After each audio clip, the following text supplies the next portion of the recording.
The profound and wondrous Dharma is rarely encountered even in 100 million kalpas. Having it to hear, accept, and maintain, may I taste the truth of the Tathagata's words. Thank you, Molly. Thank you, Charlie. Welcome, everyone. Good morning. It's great to see you. I've had a little bit of a rough summer health-wise, so I'm glad to be here, present, reasonably coherent, I hope, with you all, who I've missed greatly. So over my life, the question that has most magnetized my attention for many years, since I was a child really, is meaning, as in what's the meaning of life, which I used to ask as a child very often to anyone I could pin down long enough. I was taken aback when my Zen teacher, Shohaku Okumura, referred to his own teenage search for meaning as foolish. At that time, I was in my early 40s and still questing, as I am today. So how much more foolish was I? On the principle that you shouldn't ask a question that you really don't want the answer to, I waited a long time before mustering the courage finally to ask him why he considered his youthful search for meaning foolish. He then clarified it wasn't the searching that was foolish. It was assuming that there was a single answer out there somewhere. I was reminded of this recently when a friend described a kind of undercurrent of emptiness that she feels running beneath the surface of her life. Sometimes when she's watching Netflix or shopping online, she becomes aware that these activities are attempts to distract herself from this feeling of emptiness. In Zen, we tend to talk about emptiness in a positive way, not as a void or a lack of meaning, but instead as the essential and wonderful interdependence of all being. But my friend was experiencing her sense of emptiness as a lack of meaning in her life, and she wasn't sure how to go about finding this meaning. So this wasn't the first time that someone has asked me, how do I find meaning in my life? And as I said, for me, it's the question, the most meaningful question, which I'm always asking myself as well. All that came to me in that moment with my friend was to say, I don't think that meaning is something you can set as a goal. Or you could set it as a goal, but it wouldn't work that way. Meaning doesn't seem to respond to the gaining idea, in Dogen's words, that is so common in Western culture. I suggested to my friend that there are some things that you can see better out of the corners of your eyes than if you stare directly at them. This is true especially of very bright things like the sun, for example.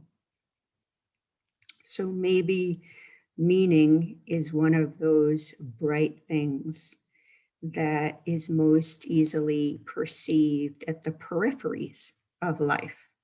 Rather than, going straight for the bullseye.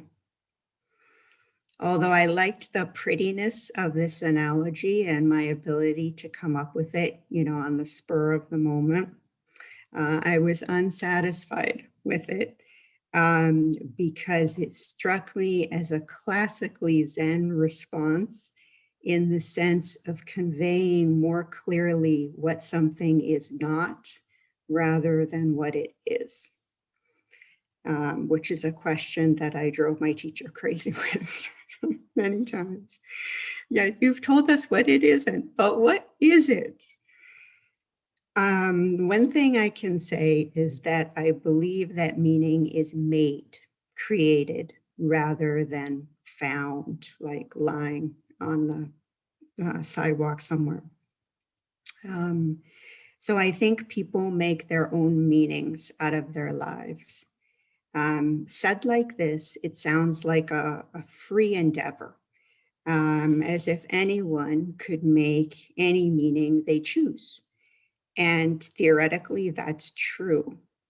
But in reality, people have to work very hard for the freedom to make their own meaning, especially when the stories of the dominant culture demean a person or their identity.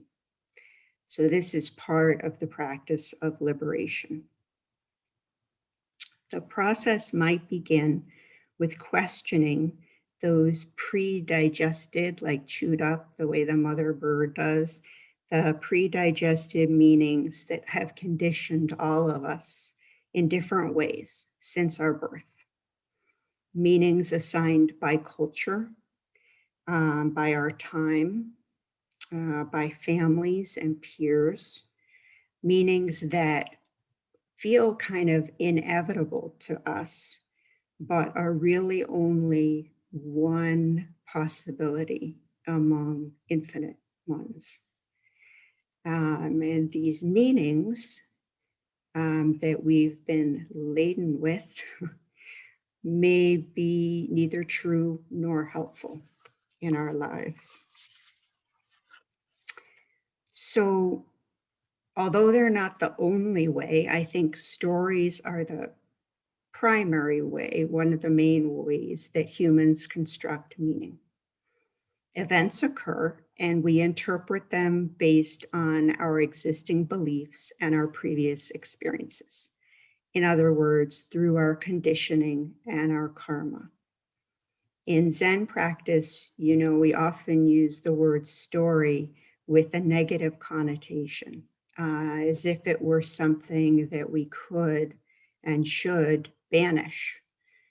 But I think that not only does it feel impossible, at least to me, to rid our minds of stories, but if we did, I think it would be really hard to function in the world. But I know that I can inquire into my own stories and I can hold them lightly, knowing that I might have it all wrong.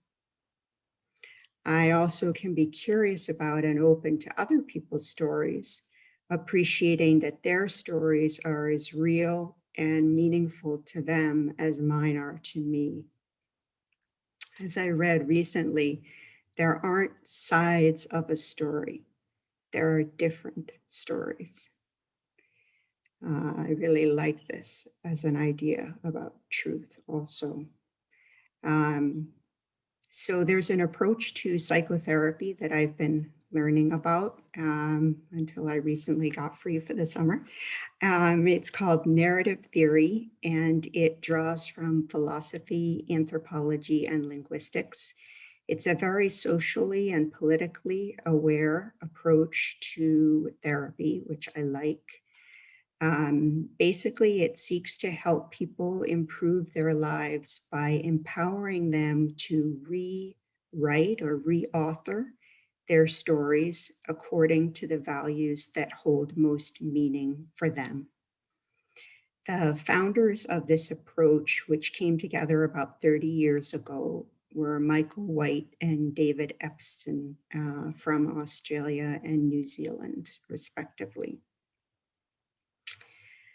Drawing on the work of anthropologist Gregory Bateson, they observed that, quote, not only is the interpretation of an event determined by its receiving context, meaning our conditioning and karma, but those events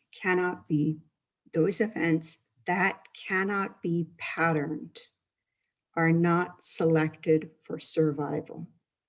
Such events will not exist as facts. So this is a pretty devastating statement.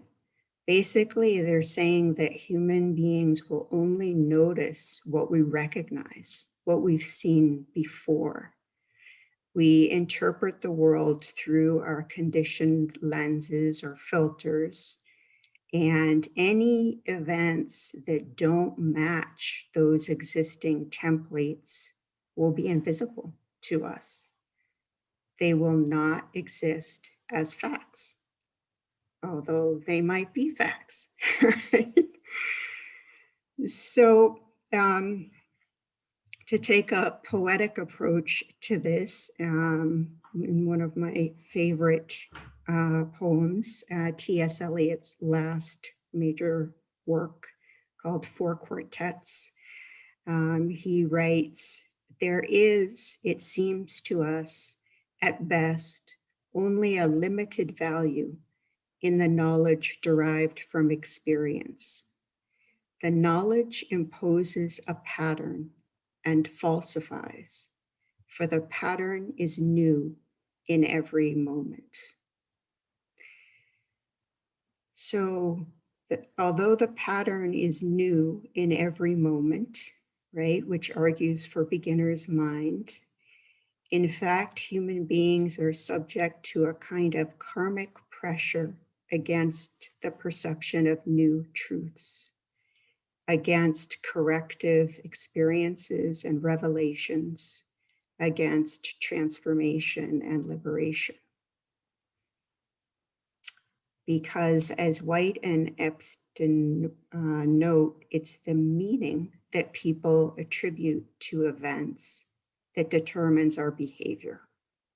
So because I tend to attribute the same meaning to events, missing any clues that might point to other interpretations or possibilities, I keep reenacting the same behavior in response to my predetermined truths. Our memories and our dreams for the future are stories too. I learned this year that neuroscientists tell us that the only true memory is the one that we can't remember. This is because every time we retrieve a memory, we overwrite the previous and likely more accurate version of it. So the more often we recall an event, the more we change it into something that never happened.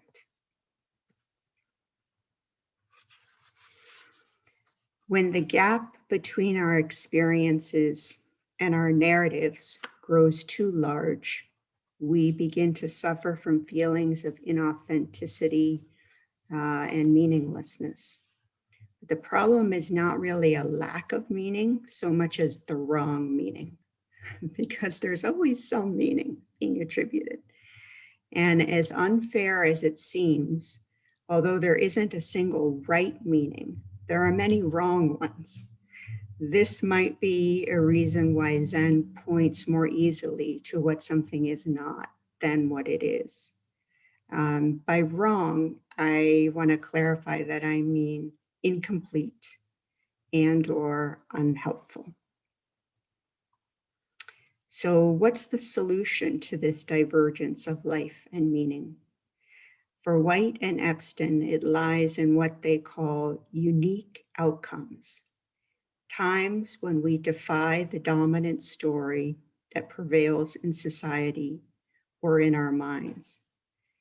Such unique outcomes, when identified and gathered together, can be woven into what they call a historical account of resistance in a person's life.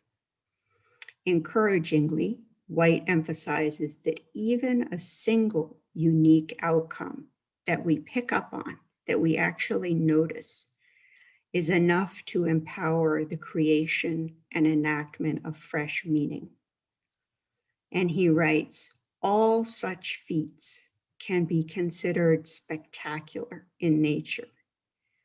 What matters is never the size of the step a person takes, but its direction.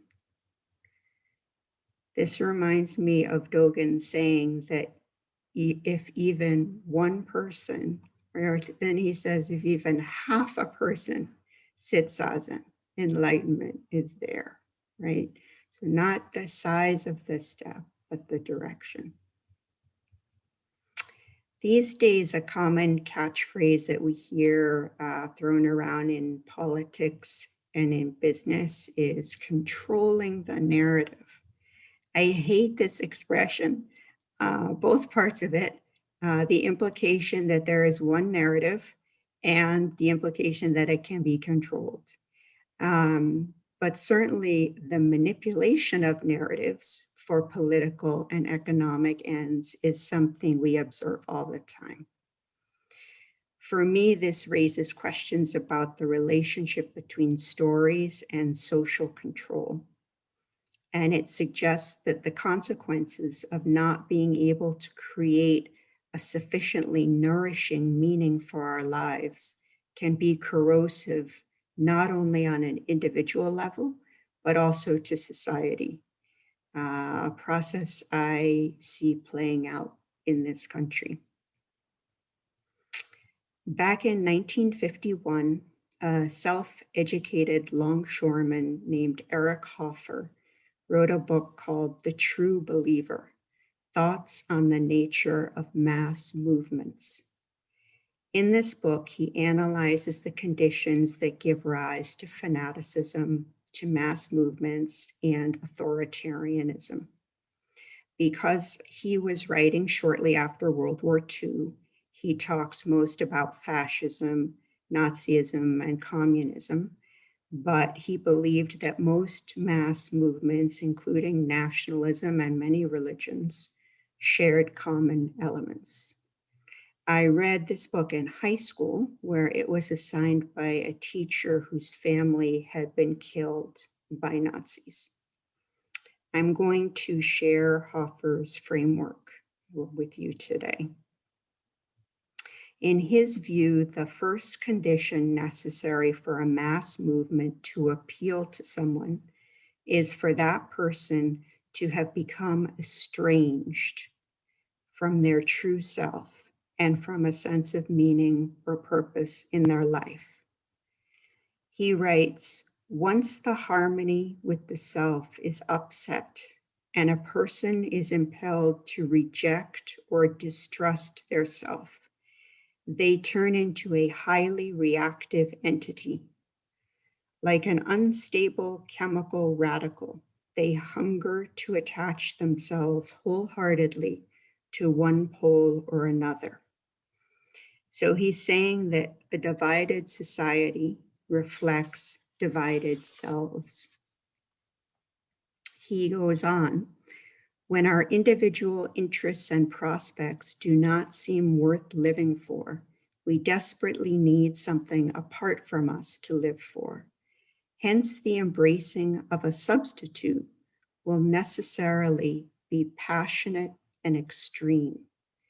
We cannot be sure we have something worth living for unless we are ready to die for it.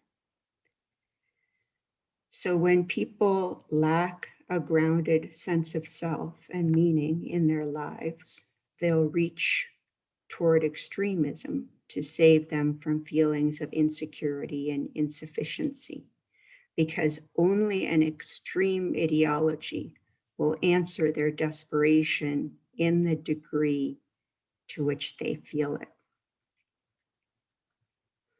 His central tenet is that a rising mass movement attracts and holds a following not by its doctrine or its promises, but by the refuge it offers from the anxieties, barrenness, and meaninglessness of an individual's existence. So he's talking about getting freedom from ourselves and the emptiness of our lives.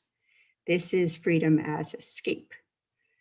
He notes that to the frustrated, freedom from responsibility is more attractive than freedom from restraint.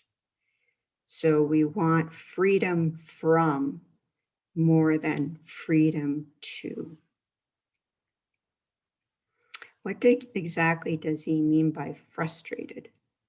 He says frustrated denotes people who feel their lives are irrevocably spoiled or wasted. The frustrated follow a leader less because of their faith that he's leading them to a promised land than because of their feeling that he is leading them away from their unwanted selves. Where they are led is of secondary importance. So people want to be led away from their suffering selves and aren't so picky about where they're led to. I think substantial numbers of people in this country today are frustrated and otherwise suffering from a lack of meaning or purpose in their lives. To me, this seems a predictable outcome of capitalism and materialism run amok, of systemic racism and other forms of institutionalized oppression, restricted access to educational and economic opportunities, and a dysfunctional healthcare system, among many other factors. So we see people turning to guns for a sense of empowerment or protection, to drugs for soothing, and to extremist movements for a sense of belonging. Hoffer says the effectiveness of a doctrine should not be judged by its profundity, sublimity, or the validity of the truths it embodies, but by how thoroughly it insulates the individual from themselves and the world as it is. He argues that mass movements privilege certainty over meaning or coherence. In his words, all active mass movements strive to interpose a fact-proof screen between the faithful and the realities of the world. It is startling to realize how much unbelief is necessary to make belief possible. How much unbelief is necessary to make belief possible? How many facts I need to ignore or dismiss or rationalize to feel sure that I'm right, that I understand the whole picture. I'm glad that certainty is not an ideal in Buddhism. The Dalai Lama has remarked that the proof of interdependence is that the more we study one particular specific thing, the more complex it becomes as it reveals its interdependence with the entire web. And Genjo Koan tells us, when the Dharma has not yet fully penetrated body and mind, one thinks one is already filled with it. But when the Dharma fills body and mind, one thinks something is still lacking. In possibly the most spiritual sentence of his book, Hoffer writes, "To be in possession of an absolute truth is to have a net of familiarity spread over the whole of eternity." Who doesn't yearn at times for that nice, predictable net of familiarity in place of the vast, interconnected mystery? And as we've learned, human brains are wired in favor of perceiving the familiar and ignoring the novel, like the fact-proof screen. This is perhaps why, as Hoffer notes, propaganda only works on people who already believe it. He writes, the gifted propagandist brings to a boil ideas and passions already simmering in the minds of his hearers. He echoes their innermost feelings. People can be made to believe only in what they already know. So here it is again. Humans tend to believe what fits our internal frames while cropping out facts and events that do not support that dominant story. This is one of the ways that karma functions. By ensuring the same inputs, we guarantee the same results. In a comment that I think goes to the heart of social media, which I consider the primary source of propaganda in our time, Hoffer observes that propaganda serves more to justify ourselves than to convince others. Besides extremism and absolutism, another aspect of mass movements that Hoffer identifies is their disparaging of the present moment. He writes, nationalist movements revive or invent memories of a country's past greatness. For example, Make America Great Again. When was this country great? For whom was it great? And who has been sacrificed in the name of that greatness? Of a mass movement's leadership, Hoffer writes, the main requirements seem to be a fanatical conviction that he is in possession of the one and only truth, faith in his destiny and luck, a capacity for passionate hatred, contempt for the present, a cunning estimate of human nature, unbounded brazenness and disregard of consistency and fairness, and a capacity for winning and holding the utmost loyalty of a group of lieutenants. The quality of ideas seems to play a minor role.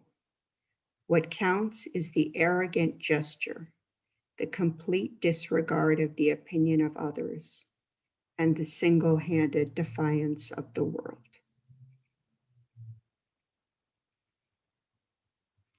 For growing and cementing a mass movement, Hoffer considers hatred the most accessible and comprehensive of all unifying agents. Mass movements can rise and spread without belief in a God, but never without belief in a devil. How I felt the rise of hatred in this country. And not only its rise, but the widening acceptance of its open expression in every possible way, in person and on social media, with words and with violence. Hoffer calls hatred a desperate attempt to suppress an awareness of our own inadequacy and other shortcomings of the self. And he adds an intriguing idea. There is perhaps no surer way of infecting ourselves with virulent hatred toward a person than by doing them a grave injustice. So not only does hatred drive us to injure others, but the injuries that we perpetrate then justify and intensify our hatred. Because at that point, if I don't hate the person that I've harmed, I have no choice but to hate myself.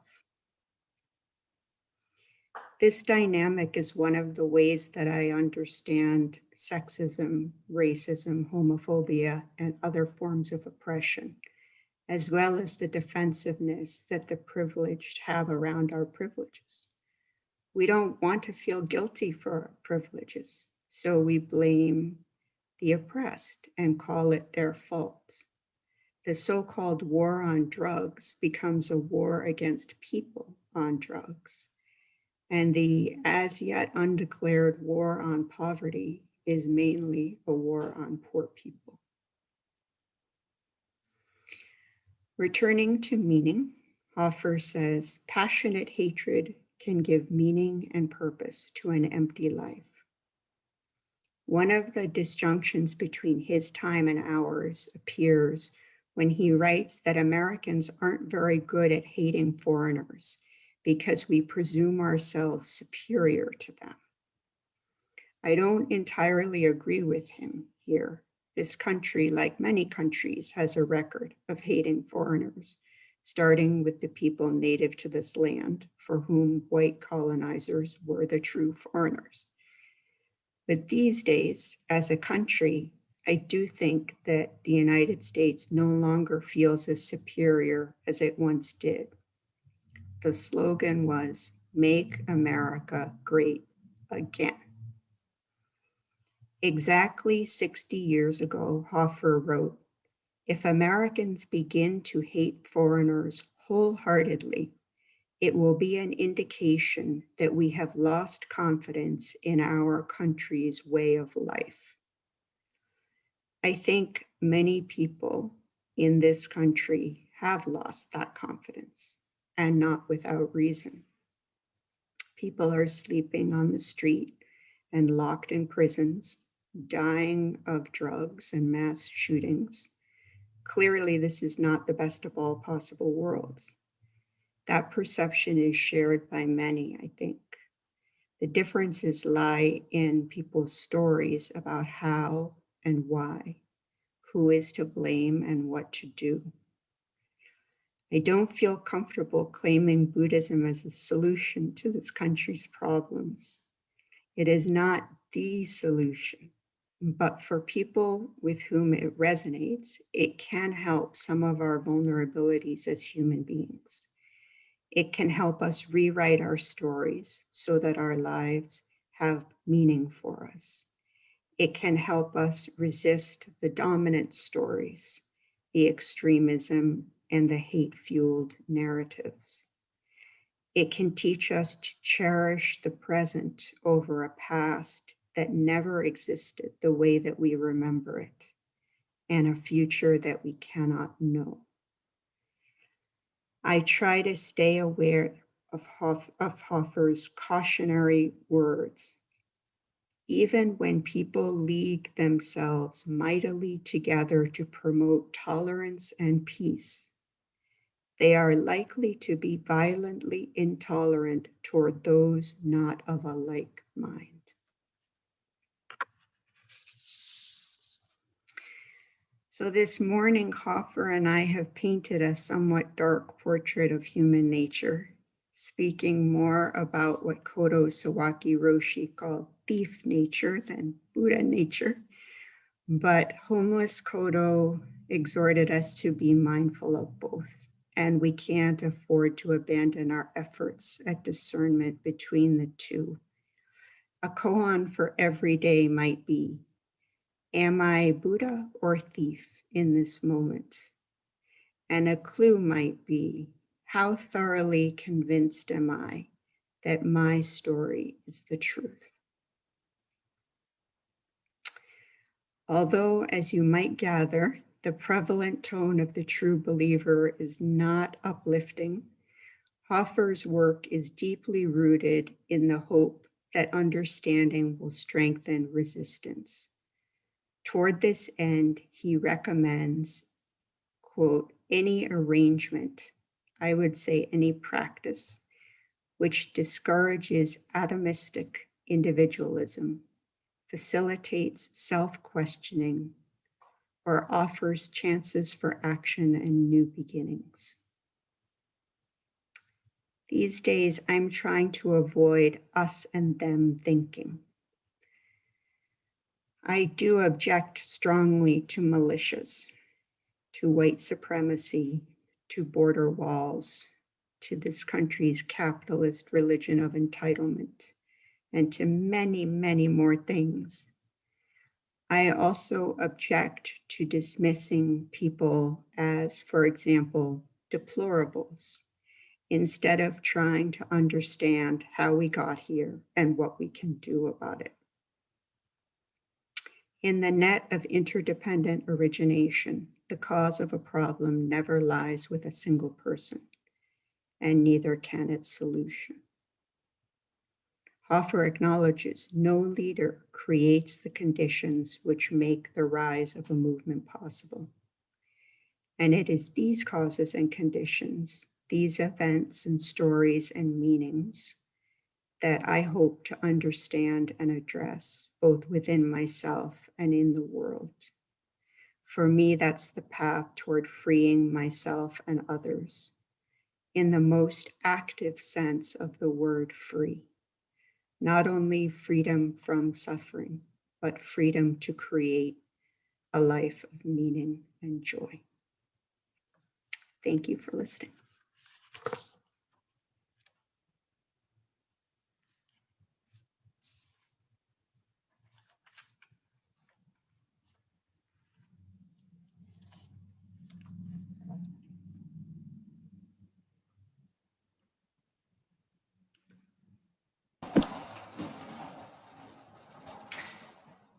Molly, are you up for reflections and comments? Always. Bring them on. Just wanting to invite again, if you're someone who usually doesn't say something, maybe consider coming forward. And if you're someone who usually says something, maybe wait and see if others who are a little slower to come forward need that room to come forward. And thank you so much for your talk. So moved.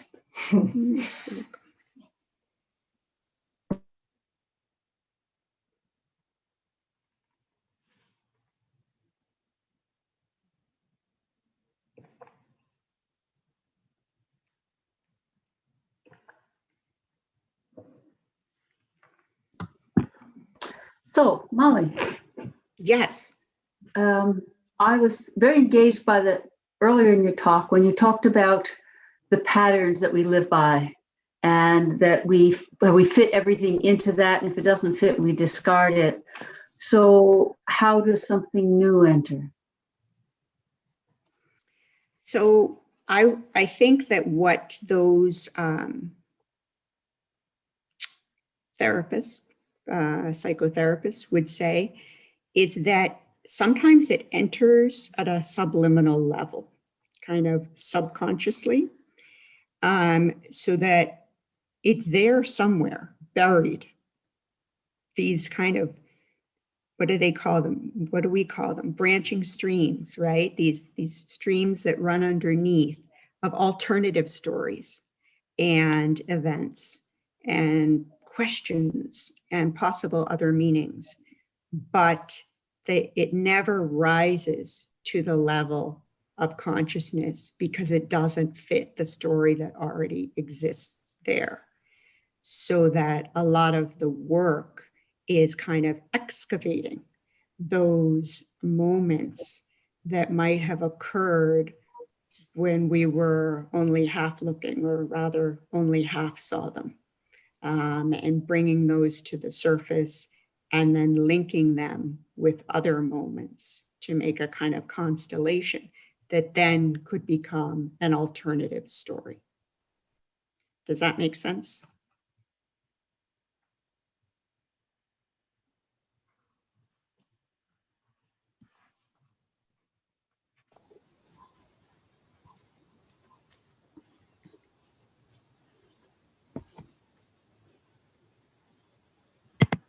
Molly. Yes. Hi, my name's Kiko. I'm sorry. I'm like moving around my new house trying to get a on. You kept cutting out. It was really frustrating. But anyway, I just wanted to say that I really I found really helpful the way that you connect sort of Buddhist practice and how it teaches you to interact with others and see others to sort of these mass political movements and these things that we're all feeling about hatred in this country and division and how to do anything about it, and sort of the cliche that it all begins with me. But I think when bringing in psychotherapy and the hot and all that. It was very helpful. Thank you. Thank you. I'm glad that it spoke to you. Yeah, I'm never quite sure if I'm going off on some weird tangent, but you know. Sometimes people like weird tangents, so you know. Hi, Molly. This is Scott. Hi, Scott. Hi. I was just deeply moved by your Dharma talk today. I was pretty much thinking along the lines of what the kind of things that you raised. I just have a sort of a basic, simple, quick question, and I'd like to kind of preface it with a quick visualization exercise with you, possibly. Would you close your eyes for a moment? Would you take a deep breath? And here's the question. Imagine for a moment that Buddhism is the dominant religion in the United States. Would you open your eyes and tell me what you see?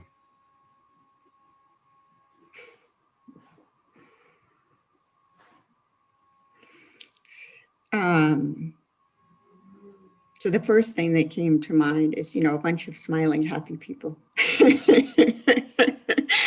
which kind of makes me think of that REM song, right? New shiny people, something like that. But I don't know if that's realistic though, because so much of Buddhism is facing things that are difficult, impermanence, etc. You know, Hoffer talks many times about reality as it is, right? And so much of our practice, I think, is that. And we're not always going to be shiny, happy, smiley people when we're doing that.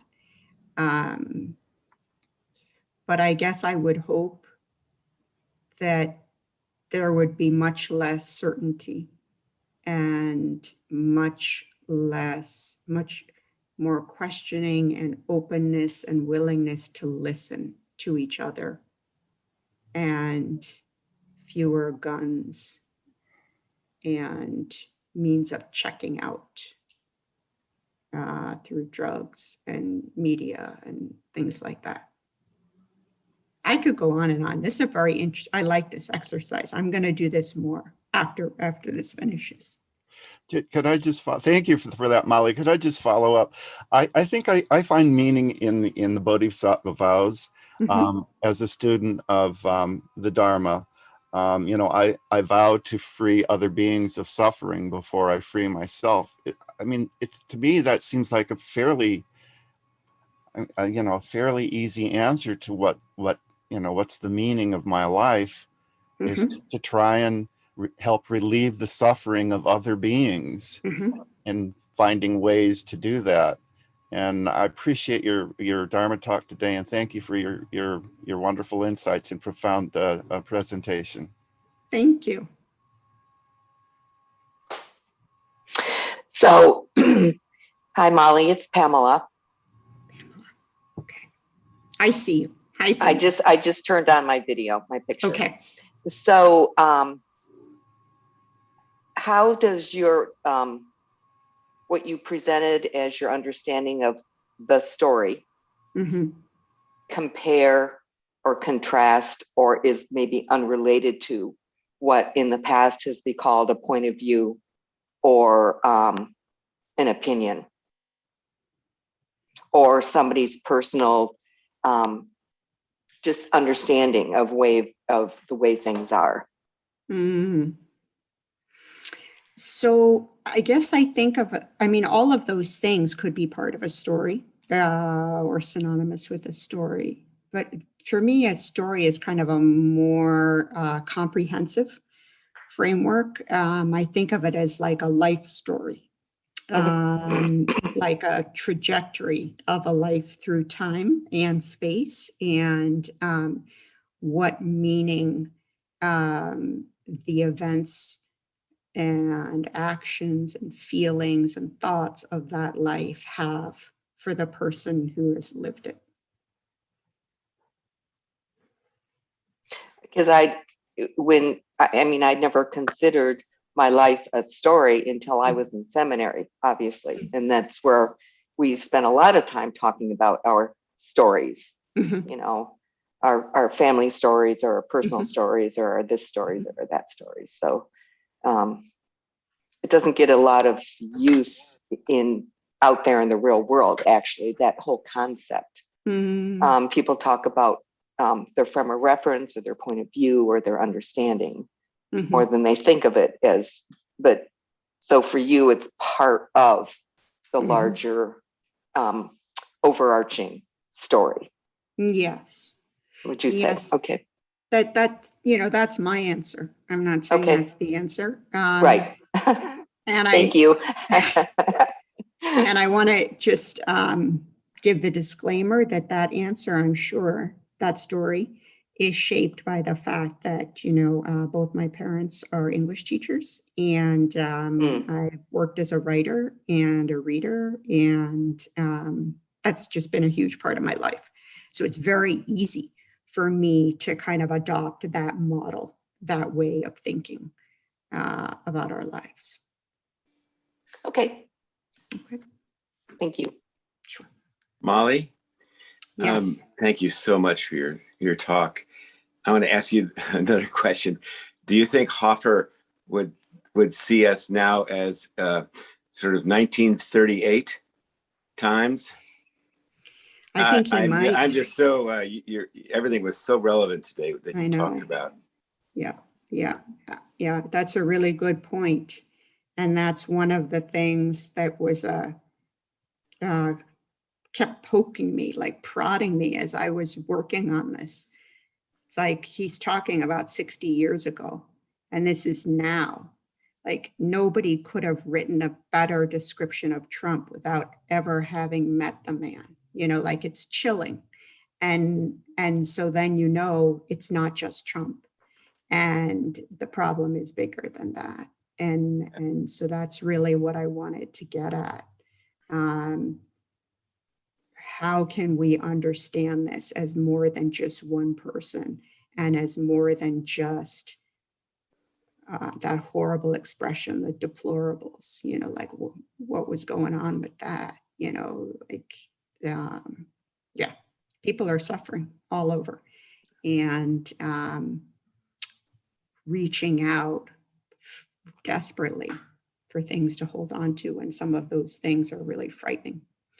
So can you comment on, it seems like that the richness in life that we might experience is really lacking for a huge amount of our population. And I don't know how that sort of gets repaired. I don't know. Yeah, well, I think a lot of it starts with very basic things, with food, with shelter, with education, with the chance to make a life, with the chance not to be shot because you're, the wrong color in the wrong neighborhood, like these super basic things, I think that's a danger of talking about meaning, is that meaning itself could be seen as a privilege, as something that we attend to after, our survival needs are met in this hierarchy of needs, that Maslow came up with. But for me, meaning is really more fundamental than that. I think that I would say people have almost as hard a time living without meaning as without the things that we more typically consider essential, like food and housing. Thank you.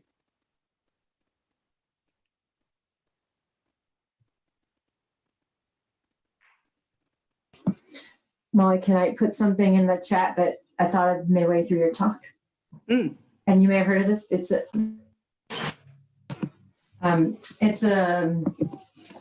Chimamanda Ngozi Adichie, who wrote the book Americana. She's written a bunch of books, actually. That she has this TED Talk, The Danger of a Single Story. Oh. About this, about like the tyranny of certainty, and about. And the other thing that came to my mind was these two different translations that we chant, both at Stone Creek and that we've chanted in San Francisco Zen Center, where it says, the meaning does not lie in the words. And then one translation is, but a pivotal moment brings it forth, which is like, eh. But the other one is, a meaning does not rely on the words, but it responds to the inquiring impulse. And I can't remember, do you remember which one is older? Anyway, but I think that it responds to the inquiring impulse is, I just was hearing that in your talk, you know, it's not, yeah, just that there's such a strong teaching there. It's just that we keep asking. Yes. that matters, not that we find, you know, the final destination of meaning. Yes, I so agree with that, Sarah. And that translation was running through my mind as I was writing this too. I wondered. Yeah, yeah. Is that the Jewel Mirror Samadhi or it is? Okay. Yeah, I love those lines. And I think you're so right. Pretty much as soon as we decide that we have the answer, then everything's dead. The question has died, the curiosity has died, the growth has died. And so you're right. I think that's what koans are about, right? It's the process, it's the asking, it's the continual questioning, and it's the changing meaning over time. That it might have one meaning now and it might have a different meaning tomorrow, and 10 years, a totally different meaning. And that's fine. And that doesn't mean that any of those meanings were wrong. Yeah, and I feel like practice gives us some scaffolding to tolerate the discomfort of that changing. You know, gives us some tools to be like, okay, I've got some stability as everything goes. You know, and I'm sorry, now I'm worried that I disparaged the Stone Creek translation. Sorry if I did that. I'm not sure. They're all one thing in my head. So no disparaging intended.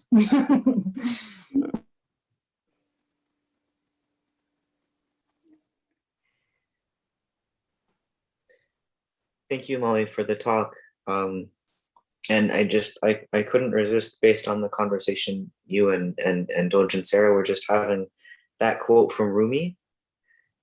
That when you look for God, God is in the look of your eyes. In the thought of looking nearer to you than yourself or things that had happened to you. That whole poem. Just wanted to bring that in. Thank you very much for your talk. That's beautiful. Thank you for sharing that.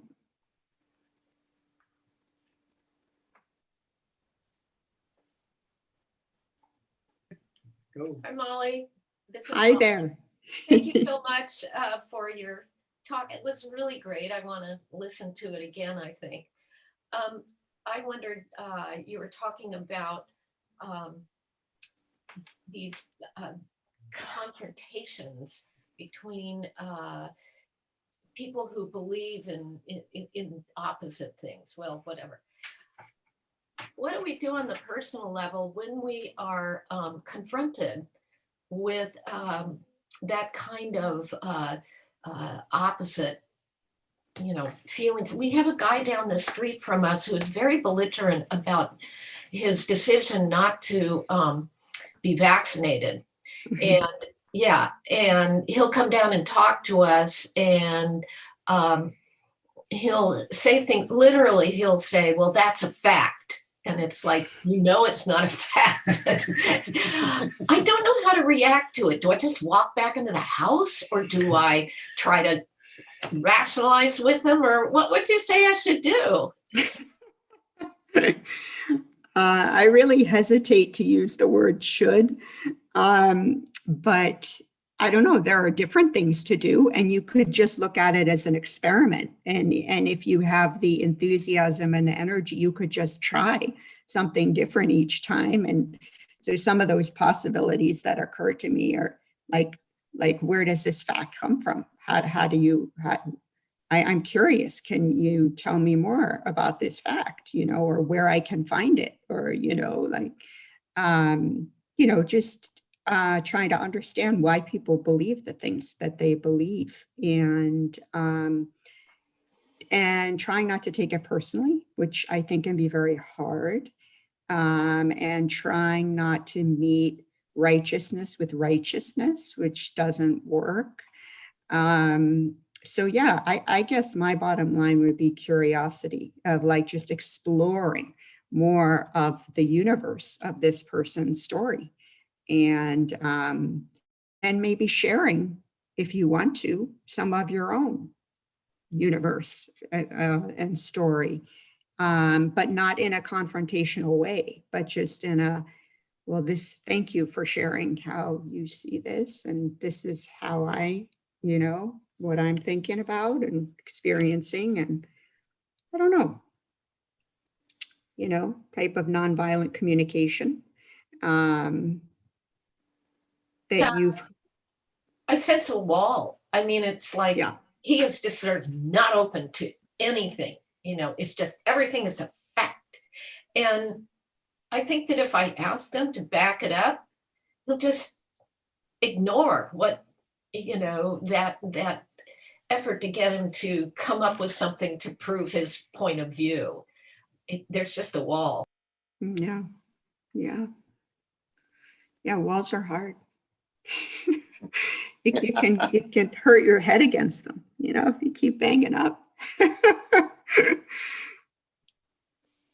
So yeah, maybe you don't bang up against the wall. I don't know. That's what I'm saying about just kind of trying different things and seeing what is the most helpful and or least harmful way of interacting. But, acknowledging you might not change his mind. That's, I don't expect to. Right. It's good to manage expectations.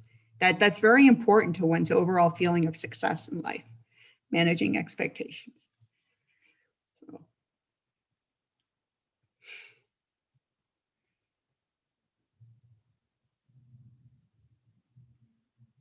So I saw someone in the chat asked, Mark asked about the full name of the book. So that is The True Believer. And it is by Eric, E-R-I-C, Hoffer, H-O-F-F-E-R.